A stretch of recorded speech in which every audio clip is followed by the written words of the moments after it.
What's up, everyone? So today I wanted to go over BFS implementation. Now, I'm not going to go over what BFS is or why we use a queue or anything like that, but I wanted to highlight a subtlety that I noticed while I was revising some older problems. So I noticed that one category of BFS problems polled the queue in a certain way, and another category polled the queue in another way. So I came up with the kind of general rule of thumb to help me understand it for myself, and I wanted to share that. Now, you might be wondering, okay, why does it matter how I implement my BFS?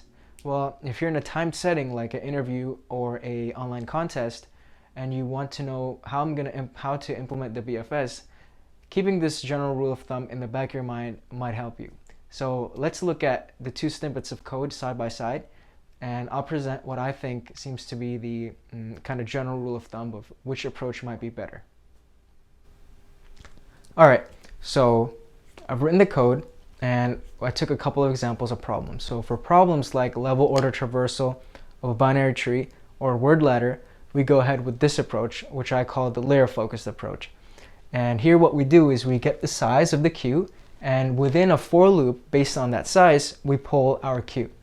Okay, so every time we get queue.size, we're encountering a new layer. What do I mean by layer? A layer is pretty much the degrees of separation between a node and another node. Layer. My children would be the second layer and my grandchildren would be the third layer. So for problems like this where they say, okay, tell me what are in the rows or tell me the minimum distance between the start word and end word, we want to know the overall layers and see, okay, in which layer did I satisfy my condition, or every layer I want to keep track of what's going depending on what the problem is. Now, for problems like this, bipartite graph and topological sort, I like to call it the connection-focused BFS, where a node is interacting or doing something with the neighbor, right? So for bipartite graph, we are going to color. Parent might be red, and it's going to try coloring its neighbor blue. Whereas in topological sort, a parent is pulled, and it's going to decrease the in degree of its neighbor. Now, I know that we can actually solve, for example, word ladder in this implementation. However, you would probably have to add like a null value to the queue in order to keep track of the layers. So you're indirectly keeping track of layers anyway. And if you do that, might as well go for what's kind of standard. But of course, it's your code and you can implement it however you like.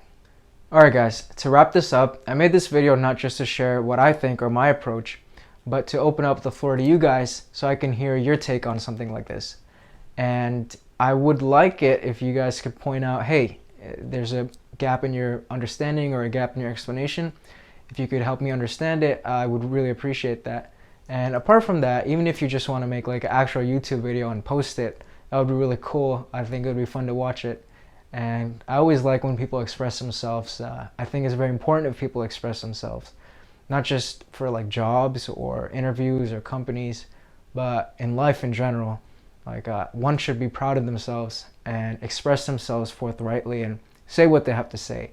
And it goes beyond just like communication or how you present yourself. It's about, okay, this is me and this is what I want to say. So as always, if you like the video, thumbs up and subscribe. And thanks for watching.